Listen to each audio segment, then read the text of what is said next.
playing that wala cover drive with the face open. चले live रुक जा भाई, क्यों? शेयर कर देता हूँ एक बार व्हाट्सएप चैनल जो 2 लोगों को आने का मन हो. Join in folks. Let's share sorrows. ठीक है ठीक है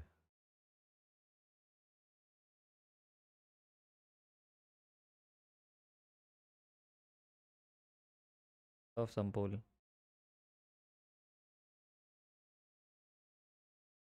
क्या हुआ? Put off some poll. What do I put?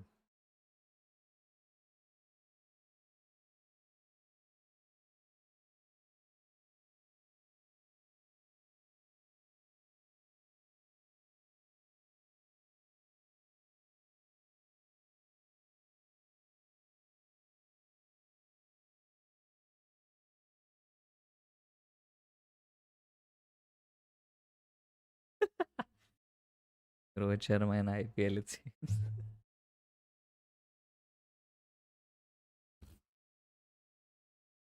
15 concurrent viewers. आ गए सब इंडिया के downfall. That's how it. This has to be one of the highest viewed live even before we have started in our women's segment. And of course, it has to come when India lose the game from a position where we all thought they were going to cruise through. Yep. But yeah, India have lost the game. And here we are talking about how The India have lost the downfall game. of the Indian cricket team. Nice to see all of you here. Let's hit like because this is what we are here for. If India is doing well. But here we are. What's up, lads? Thank you for tuning in. Hi KT24. Hi Manikanta. Hi Nice. Pro. Bro is noob for real. How? Hi Akshay. I know Akshay was here for a bit. He Akshay wasn't Christian. alone. He's never alone. The member, what's up? Yeah. The Night Watcher. We were Prince of the World. If India's top 5 batter scored today, it was India's game. There's a lot to talk about in that sense. We have a whole rant also that's going to come up. We are going to talk about India's positives, India's negatives, top moments of the day, the player of the day, performance of the day. Technique, stats. Yeah, a few technical bits, a lot of stats. A whole segment to answer your questions and also the end. I mean, yeah, that's about it. I mean, it has been a riveting day's cricket. Yeah, it was a whole roller coaster with a disappointment, then a great surge of adrenaline. And then we started off with a great surge of adrenaline and then ended up with a disappointment. We have come the entire 360 degrees. Yeah, true. All right, but great batting from South Africa. Great batting indeed, and that's something we won't take that away from them. Doesn't mean we won't criticize the Indian team. So, well, let's do that. Let's start off with the scorecard. Let's brush.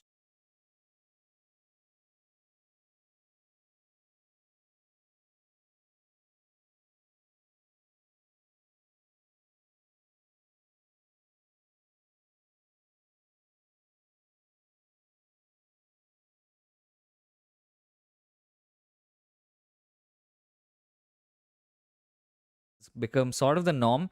All India. right. There was no mic for the entire time Pratham was talking. Oh, nice. So you saw the scorecard, but you heard absolutely nothing from Pratham. And so I just realized. Damn, I was going on such a good monologue. But I'll go again for people who missed out on the scorecard. And then Pratham will continue with the positives. Yeah, so I mean, the basic scorecard is India 251 all out and South Africa chasing it down. But India started off well with their openers getting a 50 plus stand yet again, something we've seen them do time and again. And it was looking like finally Pratika Rawal and Smriti Mandhana were going to get past. Smriti Mandhana at least was looking like she'll get past 23. Eventually got out on 23 again like she did against Pakistan. Same 23 of 32. But from there, what followed was a collapse of a lifetime as India found themselves at 83 for 2, 91 for 3, 92 for 4, 100 for 5, 102 for 6. And it felt like this is the end. But for Sneh, Rana, Amanjot Kaur to an extent, but mainly Richa Ghosh, these three managed to pull the innings back together. A brilliant counter-attack in the end. Richa Ghosh getting that all-important 94 or 77. Unfortunately, we end up on the losing side. But India getting to 251 and all of us thinking that, hey, this might be enough. There's a lot in the pitch for the spinners. India have the kind of spinners to be able to do the job. India also started off with that very hope, getting 2 wickets up front. 18 for 2, 57 for 3. South Africa were losing their way. India were chipping away. Until India were no longer chipping away. and a brilliant innings from de Klerk found us lacking, and we You lost were by gonna three say wickets. all of that with the scorecard. Yeah, but yeah, that's what happened. And yeah, I mean, there's a lot of things we'll get into, but firstly, talking about the positives, let's see, there's someone who's already given positives, which is improvement in fielding, making match out of tough situation. I think that's a good place to start because the fielding today, especially the first couple of caught and bowls, those are the kinds of moments that India want to capitalize on regularly. I think even the ground fielding was very good, almost up until the end. I want to say even towards the end, Harmanpreet Kaur was throwing herself around at covers. So that was really good to watch. Apart from that, Richa Ghosh coming good in this game was very, very important because she's one player who, coming into the World Cup, has not had good form. And for her, from that last game and also this time around, to be able to put in this kind of performance augurs really well, especially when your top order is struggling to fire. Having said that, that will be a negative that Ashwin will cover. But yeah, that's on the batting front. Those are the positives. I think it's also good that Pratika Rawal has got the start and everything, but there are still a lot of chinks in her armor as well. Now, on the bowling front, I thought everyone started just beautifully. The fast bowlers started off well. There was a good amount of accuracy. There were good lines and lengths. There was also a bit of movement for both Kranti as well as Amanjot with the new ball. And from there, even how the spinners came in and Sneh Rana also bowled beautifully. Even India using Harmanpreet Kaur as the sixth bowler started off pretty well. Eventually, I think she bowled 4 overs. I want to say 4 overs, giving away 15 runs. So clearly, she did her job as that sixth bowler. And so, with how the innings shaped up in the start, with how the bowling innings went, you would think that everything's going well. But that's where we get into the negatives. All right, then let's get into the negatives and let's talk about a lot of things, right? Coming into this World Cup, we had the most 300 plus scores in the ODI format this year. I think five of them. Smriti Mandhana averaged more than 60 odd with a strike rate of more than 100. The opening partnership averaged around 70. Harleen Deol, Harmanpreet Kaur had, I mean, she was still struggling. Jamima had great numbers. We were all coming into this World Cup with great expectations with India's top order.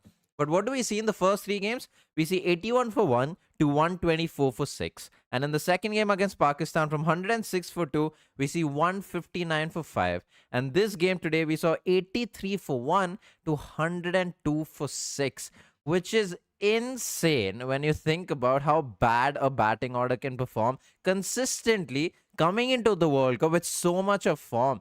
And it's not just good bowling, right? Of course, there was good bowling in the middle, but it's the way we are just losing wickets for someone who a lot of people love, the number 18 and the opener.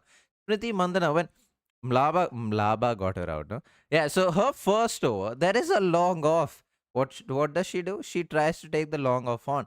I like the idea. I love the intent. I love the intent that she wants to attack from ball one, especially her being a left-hander. Except you still play the field, you still play the situation.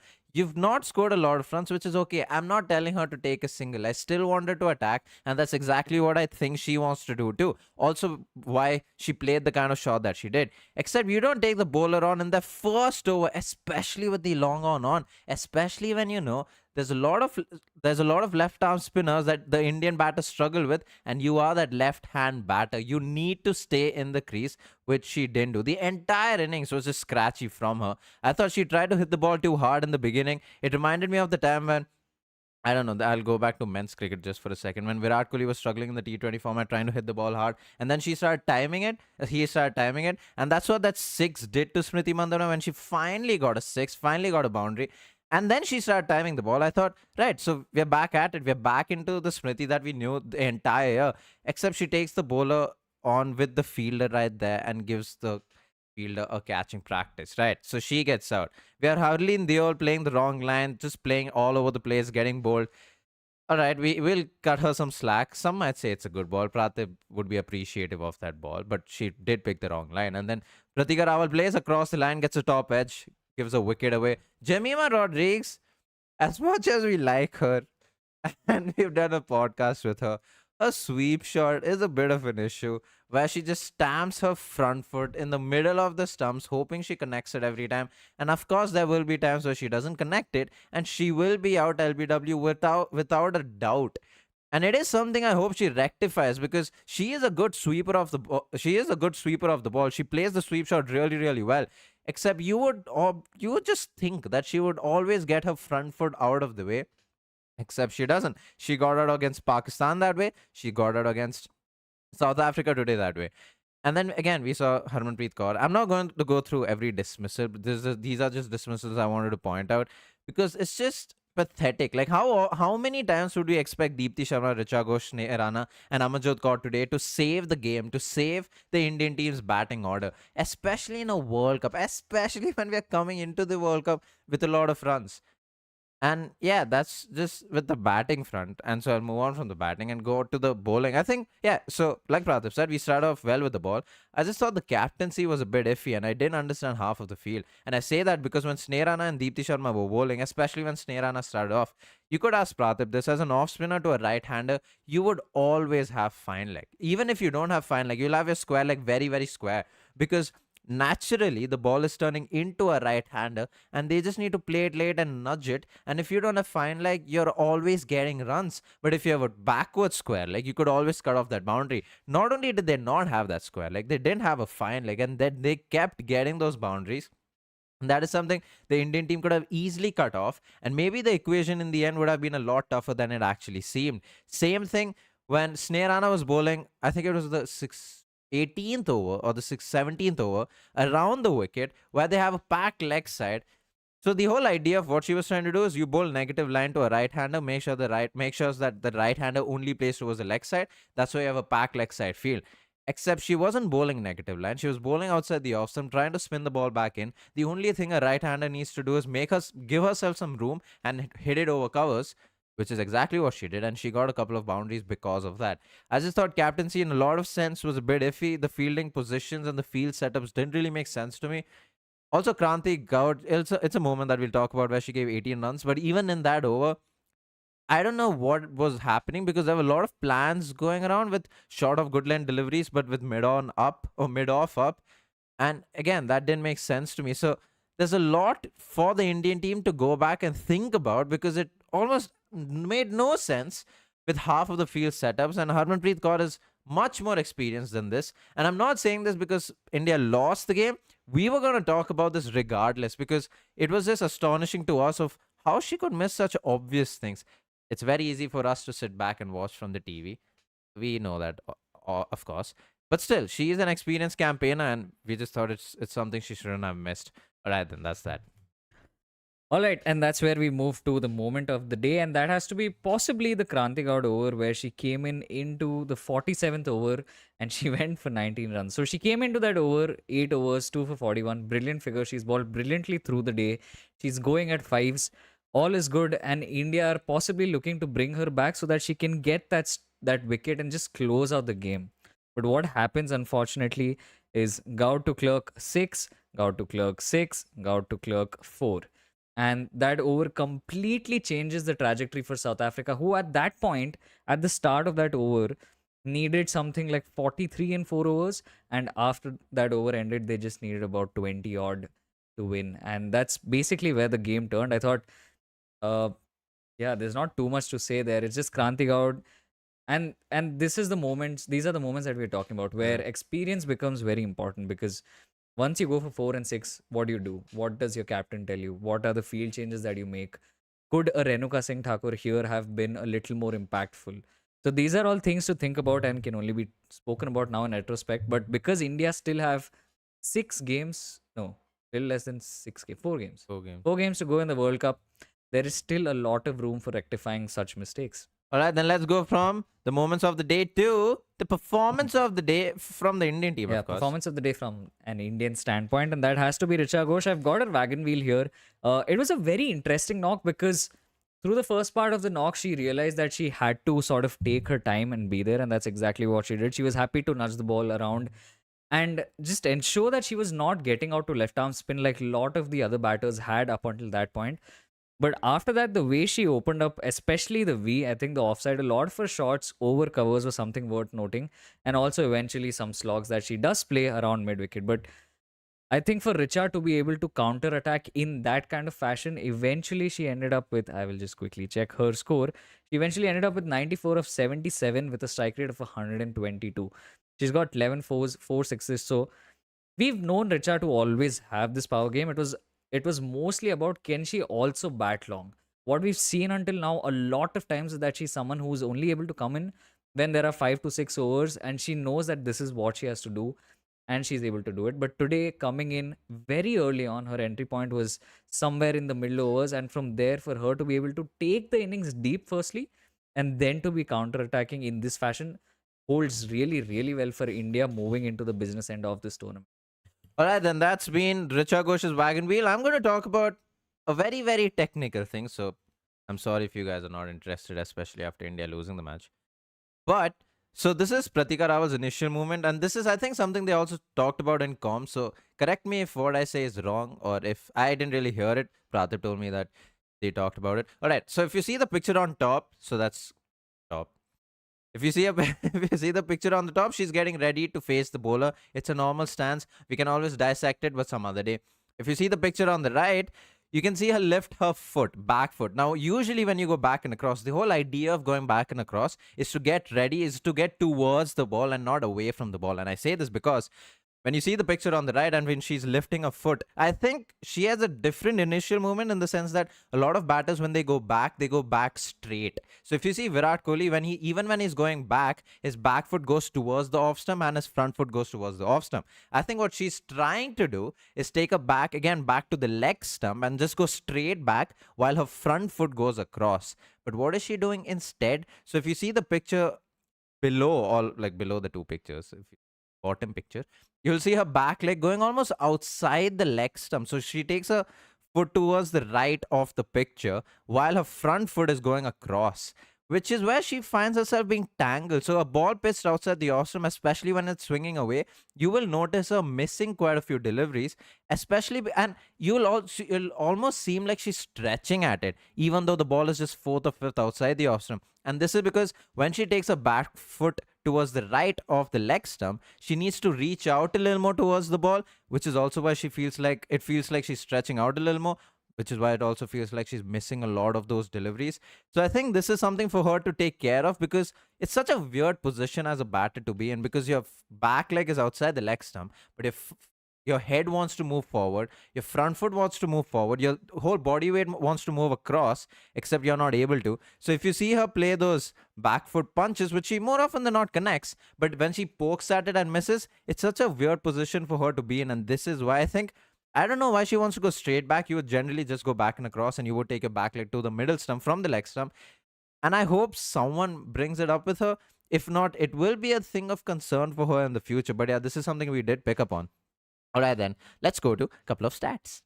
All right, so there are a bunch of stats to look at. Firstly, from an Indian perspective, Richa Ghosh broke quite a few records today. She became the only number 8 batter across teams and genders to score a 50-plus score at the ground that we played today, the ACA VDCA ground.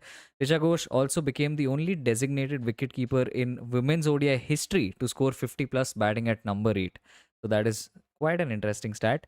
India have now lost 10 wickets to left-arm spin in just 3 games in the ODI World Cup. That is something that India will be haunted by, the left-arm spinners. And lastly, the Sneh Rana Richa Ghosh partnership is India's highest for the 8th wicket in ODIs.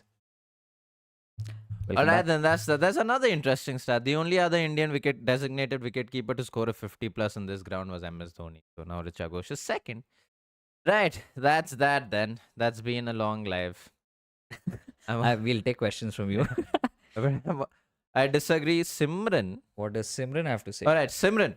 I think that the Indian team should increase their bowling depth and remove one pure batter, maybe Jamima or Harleen, include Renuka Singh Thakur in the playing 11 against Australia match. Very interesting. You wouldn't drop Jamima. She's the glue in the number 5. There's no other number 5 position. But that is a very interesting opinion.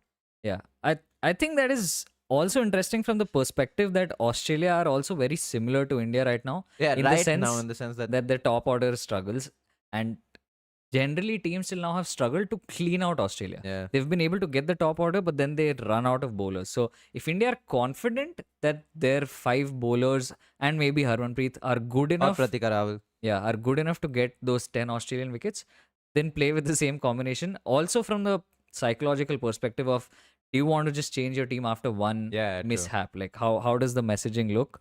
So Yeah, Anonymous says, I disagree, Simran. This whole mm, World Cup has been about lower order batters for all teams. exactly. Yeah. We do need the batting depth more than the bowling depth. Interesting. So yeah, we've Mm, seen that with Australia. We saw that. We've seen this with every team, in yeah, fact. true. I'm telling you, Team India seem like Pakistan men's on the field with their body language. South Africa deserved to win. I disagree with that. I thought the No. Indians were doing extremely well. It's Mm, just the couple of decisions that didn't go away. But I thought we were. true. I disagree, but If I can see where you're coming from. I mean, that feels like a bit of a questionable take. In 3 innings, Jemmy got her twice without scoring. What went wrong for her? I expect more from her. It's frustrating. The person who made me watch women's cricket is not scoring. Damn, Prince of the Damn. World. I mean, it's frustrating for us. I mean, we Yeah. are Jemmy fans, True. evidently. Yeah. It's just, I feel like it's the application that's not coming out well. To be fair, in the game, like in the second game against Pakistan, she was lucky a couple of times. A no ball, a dismissal with a no ball, and almost got a run out. Yeah. It's just I feel like sometimes as a batter when you're walking in, you want to do things, Yeah. and I think that's what's happening. Like she wants to do things, and she's not giving herself enough time. I get where the sweep shot's coming from, but planting a front foot in the middle stump, it's just not it. It's a very interesting case because for Jemima, the sweep shot has also been one of her most productive ones. In fact, I have a stat here, which is that in the overs of 11 to 40 since 2023, she's got 146 runs from 115 sweeps she's played. Damn. She's been dismissed to sweeps only twice And that in was that period. So it has until been now. This is until now. so. This is today and Yeah, from Pakistan game. 2023 to Damn. excluding the World Cup. So, Okay. so it is quite interesting for her to be getting out back to back to sweeps. Maybe you know what's Yeah. interesting. Maybe teams have have picked to- up on it, and teams Possibly. have realized that she just plants a front foot in the Exactly. middle stump. Yeah. Just keep bowling it there. It'll actually also be interesting to see if she's made any change to how Oh, she she plays the sweeps. sweep Yeah. shot. Yeah, that'll be interesting. Right. So, KT 24 hours. What happened in the last 9 overs? Why was Harman's captaincy so poor? I honestly don't know what that was. I think she had a bit of a blip. There was a lot of things that she could have done, but again, it's very easy for us to sit from the outside. True. But if it was a 25-year-old Harmanpreet Kaur, I would cut her some slack. But it's not. She's played cricket for so many years. She's captain for so many years now. Yeah, I don't know what that is. I can't explain. It was a straightforward catch. Akshay should have been caught. Akshay says something. Oh, I think it's about a catch. The catch dropped by Smriti was also a movement she should have also caught. Oh, the catch of Smriti was. I don't think that was straightforward. Should she have caught it? I thought she should have caught it, but putting it straightforward would be a bit of a.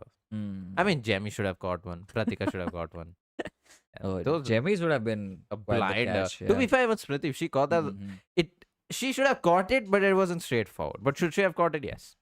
Amanjot is not someone you can depend in for 10 overs. Purest pace is required, I think, says Chitwan Singh. Yeah, I mean, I can see where that's coming from. And also today, I mean, Amanjot ball just the 5.5 overs. So that is food for thought. Yeah. Harmanpreet Kaur is the crappiest batter I've ever seen. Never performs in big matches apart from 170. Always plays well in IPL, but WPL, but never plays for India, at least in big matches. That's not necessarily true. In the third Yeah. ODI against England, when the series was tied 1-all, she scored 100. In the third ODI against Australia, where we had to chase 400 plus, India went on to lose, but she still performed. Yeah. She will perform. India just need to be in a situation where if we lose this match, we'll be knocked out. You'll see her perform. I just And- hope it doesn't get to that Yeah, stage. and to be fair, she's also one of the few players who's approaching 1,000 runs. I think only Mithali Raj has 1,000 plus in World Cup Yeah. for India, and Harmanpreet's almost there. So Boys, time for a new wicketkeeper and play Richa as a pure batsman. I can't I can't watch her keep. Yeah, Shrikant, I'll tell you what, you're not the only one. I yeah. missed most of the match because of school and academy, but once I came back, I had to see this. Maybe KT24 Damn. maybe says something about white yellow. Hey, KD24. Maybe don't tune in. Thoughts on Deepti's death over? She was constantly drifting wide. Yeah, again, it's not something I expected from her, but a lot of commentators are talking about how the ball started getting wet in the latter half of the innings, so maybe that's why. It's You- not something you do expect from Deepti, but Yeah. come on, dude. Like the over before that, Krantik out gave 18 overs. India is already under pressure. You don't expect that from Deepti, but I don't think that was. And when I said, come on, dude, I didn't point it at you. I pointed at the world. Like, I was by frustration. Can we expect Jemmy will be dropped? No. South Africa won against India in 2011 World Cup, and then we went on to win. Yeah, a lot of people are saying Nice. that. South That was Africa the also only won. game we lost in that World Cup. South Africa also won against India in the 2022 Women's World Cup, and we didn't qualify. Yeah, they were the reason we got knocked Yeah, out. exactly. Yeah. Yeah, see, Manikanta's ball was slippery. Yeah. Yeah. What is happening with India's middle order? Two ducks for Jemmy, Harman not contributing. Yes, Harleen not I contributing, wonder how. Smriti not Yeah, I wonder contributing. how much of it is just a lot of nerves coming into these. Yeah, Except I would expect that these players are at least accustomed to this by now. It's not yeah, like they haven't played under pressure. It's not like WPL crowds don't fill up. It's not like they that's haven't been true. playing for India for years. Yeah, and So, you yeah. know what's interesting? I know someone came from the Indian cricket crowd. Hmm. Is that Yeah, yeah, yeah. yeah? someone Oh, came, okay. someone came from the Indian cricket Crowd. crowd. And so in that podcast, if you Yeah. haven't seen, we did talk about how the Indian batters should be able to play spin. Yeah. That we should have an advantage. Except we just kept getting out two spin. True. There were few concerns things. Jemmy getting out on sweep continuously. Smriti playing a lot of dot balls under pressure tries to go big and gets caught. Okay, so something with Smriti is that when she played that slog and when she just Yeah. and she missed, it's something I expect. Like it's something you would expect regardless of the dot balls. Like in every 100 that she scored, in the first 20-25 balls, she could be 75 runs of 20 balls. A slog will be coming. She just has that slog. I don't know what it is. It's not even a get out of a way shot. It's just a shot that she plays to scare the Indian fans. Right. I also disagree that India did exceptionally well on the field. Richa was casual in the wicket keeping. Smriti didn't get to the ball. Bowler seems casual, no energy on the field. Because I'll say two things there. I think with Richa, you'll see that is generally the trend. She's Yeah. not one of the best wicket keepers out there, if you're being honest and realistic. But from the perspective that we also come with is how we fielded in the World Cup so far. Yeah. India has not done a great job. And so considering that on a relative scale, they've done a lot better today. Yeah, that's true.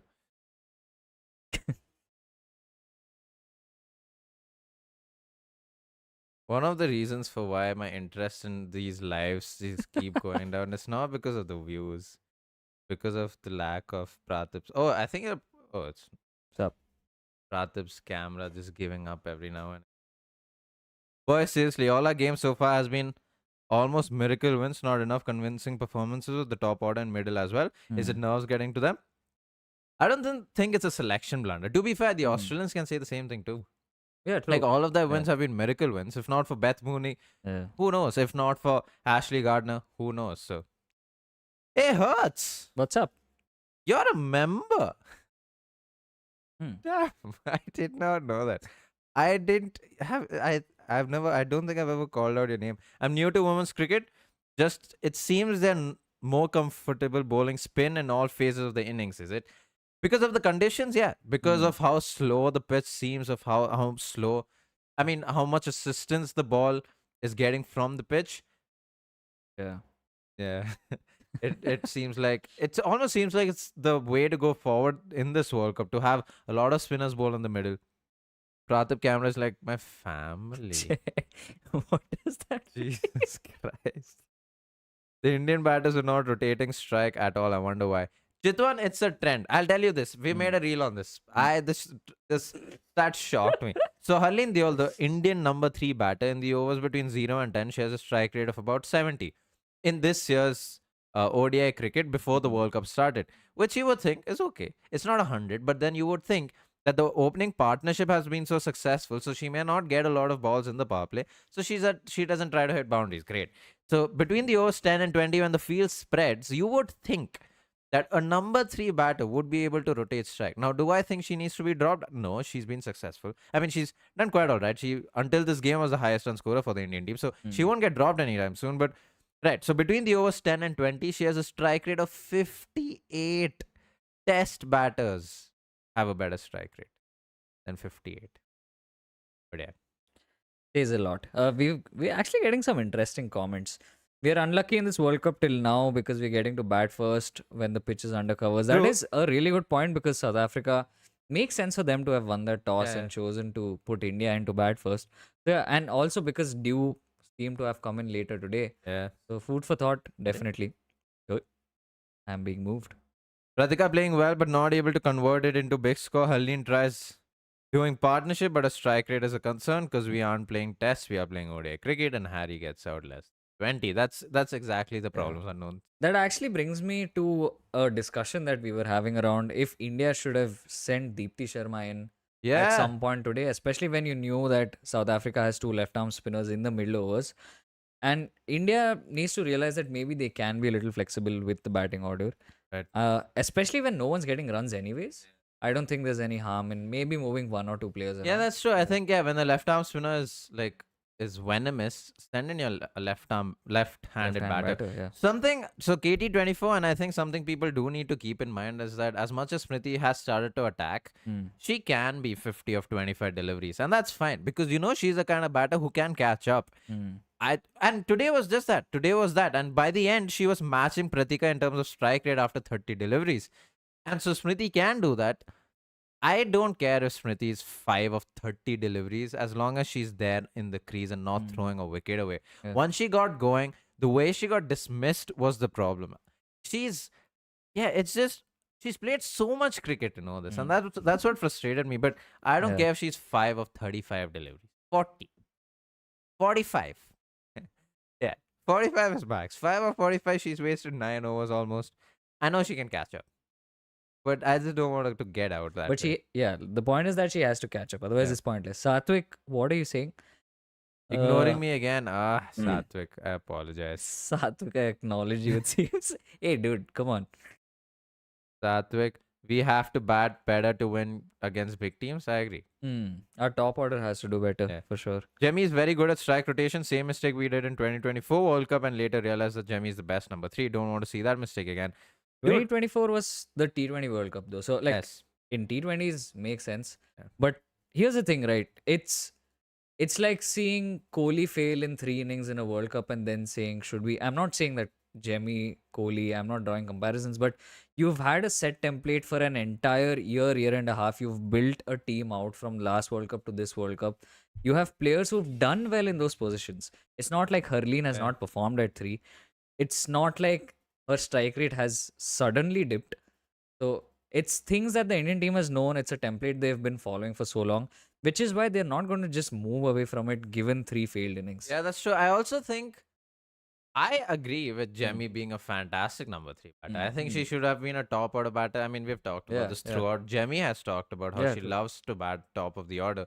I just think now if you move Jemmy and put her at number 3, who's your number 5? Because Harleen can't be your number 5. If this is the strike rate with which she plays after the 10th over, imagine she walks into bat at 20 for 2.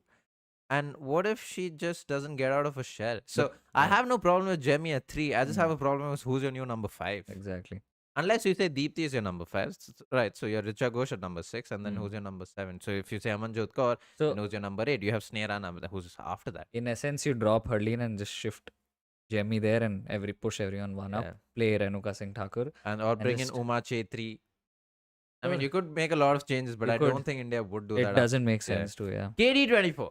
And that's my point. Her playing slow isn't my problem, but her throwing a wicket, especially in a World Cup. We have seen Kohli bat slow but make runs in the end. Hope she catches up. Yeah, that's fair. I think that's the expectation from most batters who will take time. Yeah. And we have to win toss, man, and Radha Yadav and Arundhati Reddy in place of Sri Charini because Australia fail against Arundhati Reddy. That is something we will talk about. Watch pre-match on Sunday to find out. Yeah, Sri Charini wasn't all that impressive today, to be honest. She was expensive. No, Sri Charini was No, she gave 10 runs in the first over, gave a couple of boundaries in the second over. Her overall figures are brilliant. Yeah, but whenever she was brought on, especially in the beginning, which is why she was cut off after the third over and Deepti Sharma was brought back in. Possibly, but ends with 10 overs, 1 for 37. Yeah. That's the most economical. But I will say this, when Sri Charini was brought on, she was quite expensive. She wasn't finding a line and length, and I was disappointed because she has 2 right-handers in front of her, and she was just drifting down leg a couple of times, gave a lot of wide. I think the end figures say that because the partnership in the middle when the South African batters weren't going a lot, it was Harmanpreet Kaur and Sri Charini from the other end. So the South African batters weren't necessarily trying to hit. And I think that's also why it's reflective. But yeah, I agree with how Sri Charini was bowling. I wasn't all that happy with her. All right, Virat Kohli analyzes the game so well to get into situations, he will get you out of it, right? Laura played well, really well till 35th over. Lacked the kind of batter from India. I mean, a lot of Indian fans might just say we shouldn't have gotten her out. 'Cause until that point, Yeah, I'm pretty sure if an Indian played a similar kind of knock, we would have been with our knives up in the air saying, why did she bat so slow? probably the pitches were not used much, even in domestic, and being under the cover pitches behaves so unusual. I don't think this is unusual by any means. I think it's fairly expected. Yeah, I think these are Yeah. good wickets. It's just assisting the spins a I little know bit. what the problem is that stupid Google Gemini that's giving the pitch reports. That's what the issue is. So Mithali Raj just goes with her phone and she's like, hey, Google Gemini, what's the report? Happens What's on the pitch TV. report? This happens on broadcast. Right, But that's probably what it is. Because to be honest, what does it say? it says every pitch is a good pitch to bat on when that clearly isn't the case. Yeah. But other than this match, salute to you guys for being so consistent. Arre, for every match, men's and women's, giving stats and doing your research while creating videos to keep it up. Thanks, KD24. I think Tune it's in- time for you to be a member. Tune in at 8:45 a.m. tomorrow for yeah. India West Indies second test. All right, so yeah, it has been 35 minutes. Right, so a couple of things to talk about. Tomorrow, India West Indies, that men's test match starts. We will be live at 8:45 doing a pre-match, and then we'll be there post-match. We'll do that for the next couple of days. We will also remind you this, but on Sunday there's India West Indies test match and India Australia Women's World Cup game. So we will be live at 8:45 a.m. doing the pre-match for the test match. We will be live at 2:15. Yeah, 2:15 p.m. All right, Window. 2:15 p.m. for the pre-match for the India-Australia Women's World Cup game. Then we will be live once again at 5:30 whenever Yeah. the test match gets over, and then we to do a post-match of the test match while the women's match goes on. So you'll probably only see one of us for the post-match for the test match because someone has to watch the match. And then for the post-match of the Women's World Cup, we will come back live at this time once again. So, yeah. Hey, Manikanta, you're going to watch the test match. Sorry, you're Sweet. going to watch the World Cup match. Oh, no, Lovely Vizag. stuff. Oh, lovely. Boys, just a question now. Does this loss drain the confidence and add more pressure and Gals bottle the World Cup, or will everyone get their nerves and start to perform like champs they are and win this? Oh, what a good question. What an Damn. optimistic question. We'll find out against Australia. I think that will determine this entire World Cup Yeah. campaign for us from here on out. To be fair, that is true. To be fair, if we can win the match against Australia, that Yeah. would up any confidence. That's a the loss dream. from any Yeah. a loss from that, we would take that. We'd take a loss against New Zealand or England because we've beaten the Australians. We just have to win a couple more games to be in the top 4, and then Australia will be first, then lose against them in the semi-finals, and then be disappointed once again. But yeah, I think the game against Australia, if we can win the toss, if we can chase a target, would be nice. It would be a nice. Provided Australia don't get 400 again. Any watch along at this point, just stay alive, Ritankar. Dude, we would if we actually had the infrastructure to. Yeah, because on Sunday we also have to record the women's episode that's coming out on Monday, so we can't really stay live all alone. I'm thinking this loss will wake up beast mode in Harman. Hopefully. Let's hope. Yeah, Yeah. because One last time. Yeah, she knows it's her last World Cup. Why Pratika off spin not used today? It may help the team to save extra overs from Sneh and Deepthi. I think also why Harmanpreet Kaur bowled today. I was Yeah, quite she did. surprised. Pratika had bowled. Mm. Apparently Harmanpreet was bowling after a year. 2024 October. October, yeah. yeah. And even there she only bowled 1 over. Damn, what a big loss of view. Anyway. Damn. But yeah, this is a cue to go. Wow. We just lost 30 viewers in a second. Good night. All right, then this has been our live. We'll see you tomorrow at 8:45 a.m. to talk about the test match. If you Tune guys in. do watch men's test And match. hit like on this stream, whoever's Yeah. still remaining. All right. Thank you guys so much for watching.